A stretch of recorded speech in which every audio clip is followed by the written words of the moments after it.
I wasn't one of those kids at home. I've had a good upbringing, nothing wrong at home. No abuse or anything like that. Never missed a day at school in my life. But I had a feeling which is common talk among addicts of not feeling whole as a person. I was fairly shy and lacked confidence. When I was in my teens, my dad used to run marathons, and I'd do the fun run. I did actually win a 6 mile race. My dad used to try and get me to do the training. I used to go and sit on a bench and pretend I'd been training. I was very lazy, but I was still a good runner without it. Couldn't do it now, my legs wouldn't take it. My first addiction was gambling. Fruit machines, arcades, tricks and wires, people I hung around with at the time of the same age, teenagers, 13, 14. We started experimenting with alcohol, cannabis, LSD. A lot of the people I was hanging around with were doing it, and I got involved in that. I really enjoyed drinking at the time. I can even remember then starting to get into trouble with the police. Lots of fights with students from other schools. I didn't like cannabis. I smoked it because everyone else was, but at that stage of my life it made me paranoid. I enjoyed LSD and took it whenever I could, through paying the fruit machines. I was fairly good and knew the tricks and wires, and basically I was getting free money. That enabled me to buy alcohol, the cannabis and the LSD. That was me starting to go off the rails. I came out of school with 5 GCSEs at C, which I thought was good at the time because I was hanging around with them people. My head was starting to go, and the clubbing rave scene came in the late 80s, early 90s. I started clubbing, moved out of home at 17. Me and a friend moved into a flat. I started selling drugs. I started taking ecstasy in the nightclubs, bumped into someone. I can give you this if you can sell these on. I just got really heavily involved in selling ecstasy, taking ecstasy a lot. Basically, it was at the weekends at first. Lots of people were taking 2 and 3. I was taking 10 to 15, staying up for 2 or 3 days. Then the weekends became the whole weekend, and I was finding clubs every night I could go to. That was my life, basically. I stopped the gambling. I was drinking, smoking cannabis after the clubs in my flat, taking lots of ecstasy. I actually have no regrets about that part of my drug use. I really enjoyed it at the time. It was good fun, free parties in fields. I had a whale of a time, but things were going wrong really, the amount I was taking in comparison to other people. Friends of mine were managing to go to work in the week, and I didn't feel like I needed to. I thought I was a big-time drug dealer. Everyone seemed to like me, but I think it was more for the drugs really. I always had a lot of people round the flat at the end of the night, feeding people, giving pills out. That was my life for a year or so. Started meeting other dealers, tried cocaine, really liked cocaine. Started selling that almost immediately. That came part and parcel with the club scene, flashier side of the club scene. Nicer clubs, not the dingy rave clubs. Started having involvement with the police. Busted by the police, not getting caught with anything. My landlord said the police would be round. That happened on a regular basis afterwards, but I was always fairly careful. Meeting a few more dealers. One showed me how to wash up cocaine into crack. That's where it started to go really bad for me. I didn't particularly like it. It made me really paranoid, but I couldn't stop smoking it for about 2 weeks. The kind of money I had enabled me to do it. Probably a lot of money's worth I got through at the time. I didn't like it, but I continued to do it. People talk about the obsession. I was just constantly washing up and doing it. My life then was literally, I lived in a kitchen, on a cooker, with a bottle of ammonia to wash up the coke. On a regular basis I had to go to hospital to get my eyes cleaned out. They had gone sore from the ammonia in my eyes. The clubbing stopped. I'd got so paranoid. Police involvement meant I was getting more paranoid. I was getting in a bad way. On occasions I would go clubbing. I remember one night when I went back to another friend's place and he pulled out tin foil, and that was my first experience of heroin. Had a few lines. It made me physically sick. Whereas a person would be physically sick and it's a horrible feeling. For people on heroin it's a nice feeling, weird sensation. I wish I'd found that drug when I started the crack use, because it took the edge off the paranoia. So I got into that. It was hard to find dealers. The people I was hanging around with had got into the crack, but they knew people who used to inject and said, "We don't want you getting into that." I can remember saying the same. When I was doing the coke, I'm never getting into the crack. When I was doing crack, never getting into heroin. With the heroin, I'll just smoke it and not inject it. Lo and behold, I started injecting. It was a nice warm feeling. It enabled me to feel normal again. I was so high and paranoid on the crack. I managed to get myself on a level with the heroin, probably a year or so, smoking it, maybe 2 years possibly. I didn't wake up and know I had a habit. I always had enough around me. One day I'd burnt all my bridges with the dealers, run out of money. I woke up ill, clucking. I started selling stuff from the flat, cashing checks. The friend whose flat it was moved out. Someone else moved in. I lost the flat. I stayed with a girl. She had a baby. She was using heroin. She knew a dealer. That's when I had my first injection of heroin. The dealer showed me how to do it. Whereas most people pull the blood up into the syringe and inject, I just found a vein and pushed it in, not the right way. I soon learnt how to do it properly, but I was one of those people whose veins started to collapse really quickly. Within weeks, they were really bad. Injecting heroin and injecting snowballs, which is heroin and crack together, led me to having ulcerated legs, contracting hep C, deep vein thrombosis, and groin infections. I basically injected everywhere and anywhere. Arms, hands, legs, feet, groin, chest, back, neck and forehead. And I still have ulcerated legs to this day, and it is hard to find usable veins if I ever have to have blood taken. I shared injecting equipment and injected somebody else's blood. Basically, I was using every day, shoplifting, getting caught. 70 days sentence, came out of jail, used again straight away, anything to get drugs. I had jobs in between, tried going home for a bit, worked at a chip shop, blatantly stealing out of till, burgling family homes, stole computer games off my brothers, blagging money off my nan for Father's Day presents and not buying Father's Day present. I was in a really bad way. I basically ended up homeless. Not street homeless, but staying at different places. I was in a bad way. The years are going by. It was basically a mundane existence. It was mainly heroin on payday. I would use crack. And that's what I needed on a daily basis. I remember staying at another friend's house. We were both using. Had both messed up. He had lots of CDs and I started sneaking them out and selling them. I was at the shops where you can exchange them for cash. I was really ill, but I stupidly bought crack, which made my head worse and made me feel very ill, so I couldn't get any heroin. I did a bag snatch, got caught. I never thought I'd do something like that. I was desperate. Thank God I got caught. I couldn't even run away. A few teenagers caught me. I gave the handbag back to the lady, apologised, police came. I got 18 months. It's not the done thing. It came out in the newspaper and someone saw it on the wing. I got beat up, moved prison, got beat up there. Luckily I got let out after that. That's got to be one of my lowest of the lows. I've only been in jail twice and that was the second time. I came out on a tag, a local bail hotel, started using again. On probation, under licence, they gave me a chance of going into a treatment centre and I loved it. Got into the swing of things, graduated out of treatment, got right into doing the meetings. They basically said, go to treatment or go to jail. I just seemed to really like it from the first day. It was residential. You have to live in their house. I got really into it. I knew people. Everyone was friendly, so much help. Busy all day long, day and night, meetings. I really enjoyed it. Went into a dry house. Got a job, paid employment working with people with addictions. Went into a dry house. Worked there, but what happened for me? I got into a relationship with my current partner. Moved in together after 3 months. I had a full-time job. I stopped going to as many meetings. Then, lo and behold, I had an argument with my partner. And my first response after an argument was to go and use. And I started using again. I had nearly got 3 years clean. I was at work testing people, but using in the toilet at break times, injecting. They clocked it at work. I got suspended for a month.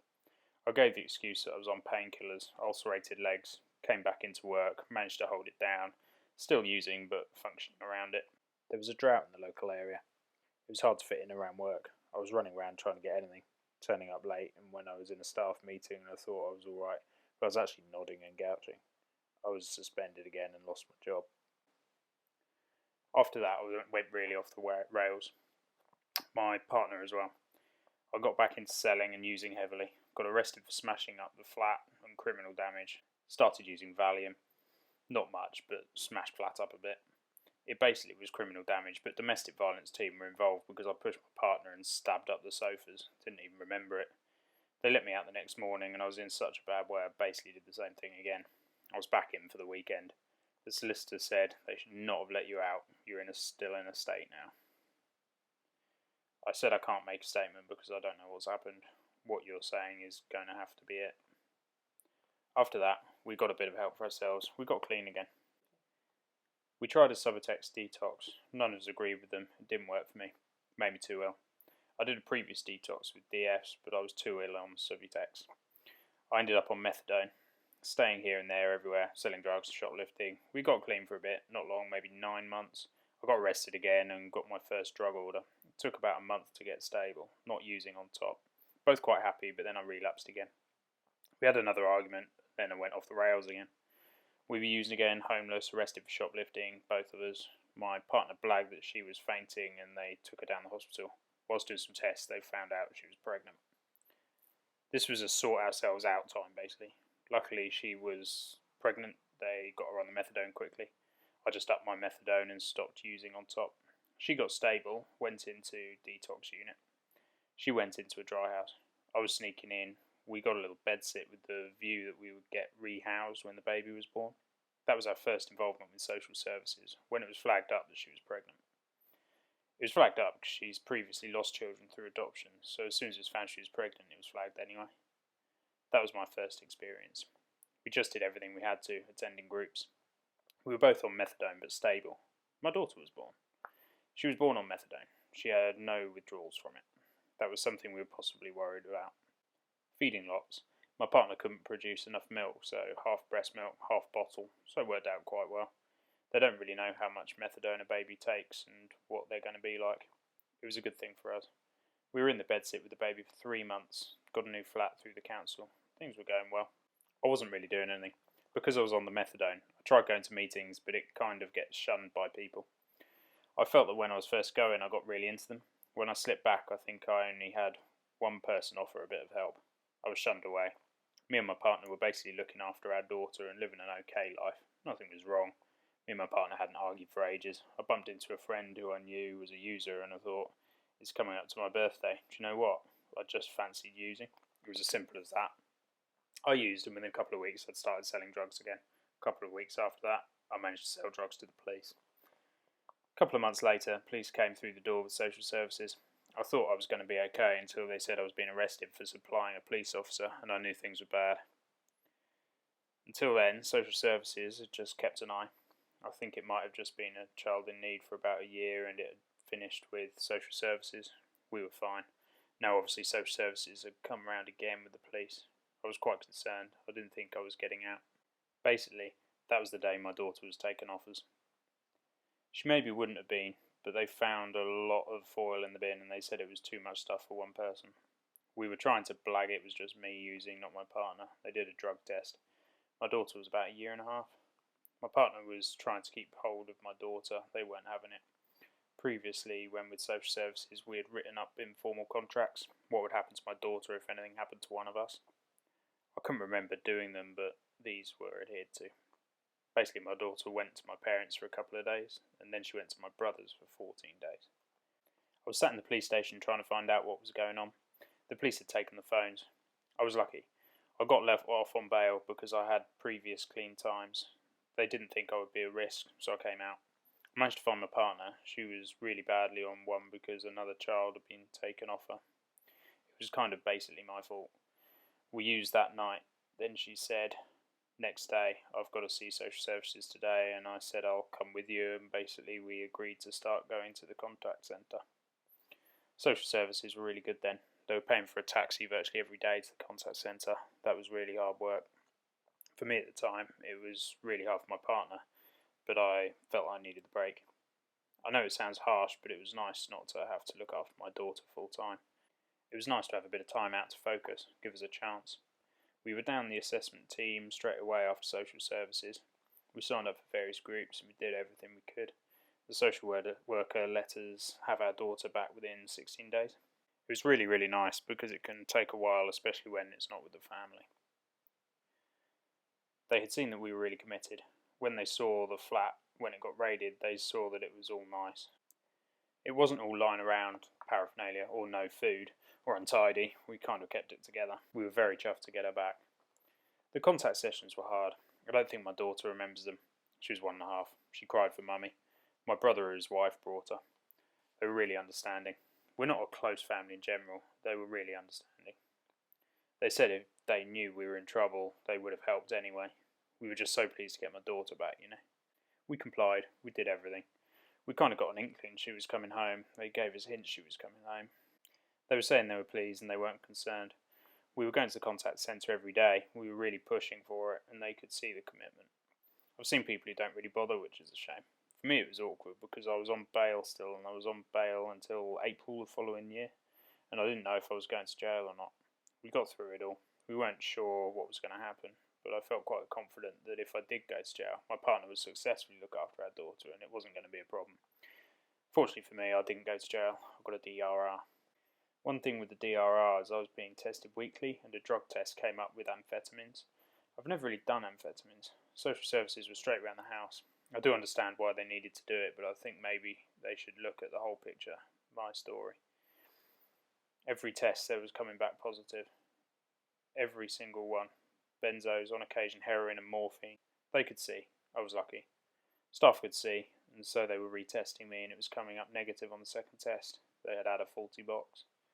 There were a couple of occasions where different staff members weren't as keen to do the test again. This is crucial to me. I can't have these tests coming up positive. My daughter is at stake here. 2 social workers were at my front door when one of the tests came back positive. I do understand why they do it.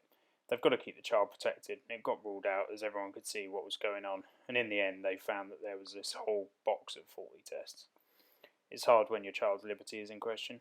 I'd say you can send it off and they'd say we're not allowed, it's against policy. I kind of had to go with that.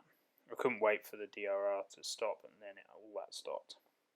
We were on child protection for about a year, then on child in need. Social workers coming round a bit less. We'd always have social workers and substance service round here. It was just easier. We didn't mind them coming round. The only thing was having so many different ones. Some you didn't know. Some didn't know you and it was hard having to keep explaining our story. They would turn up and didn't know anything about us. Honestly, I'm hoping there's not been any impact on my daughter because of her age. She was maybe 17, 18 months. She's never said anything or mentioned anything or remembered staying round her auntie and uncles. I believe for me and my partner there was no impact on my daughter of the drug use. One of us would go in the bathroom whilst the other one would look after her. She never saw anything. There was never anything left around the flat or people coming round. I think she was of an age where nothing was being noticed. That's what I'm hoping. I don't know. I don't really know. I don't think she did. We always tended to her first. We made sure everything was sorted out for her first. If something happened now at this age, she's 4 and quite mature for her age, intelligent. She would know stuff, but at that age, I don't think she remembers anything, and we've not said anything. I don't remember us sitting around, falling asleep, or anything while she was there. At the time when it happened, when the police came, the heroin, the quality of it was so terrible, you wouldn't get in that way. I might be wrong, I don't know, I can't say. We were very careful. We weren't in a physical state to inject, so we were smoking. We were just in the bathroom. She would do one, then me, and that would be it. We had towels around the door. We stopped that day. I came out and we both used that day, but that was it. We are both on methadone, but we don't think that it's impacting. Things are good. She was our motivating factor. I know we're doing a good job with her. We are both moving on. I've done loads of college courses to get qualified. We had protection for a year and maybe child in need for 6 months and nothing since. We had a couple of allegations during the time, can't remember what for, allegations that we were using. I got wind of one, a worker for a drug agency, 2 workers, driving past and stopped and looked at my partner's hands.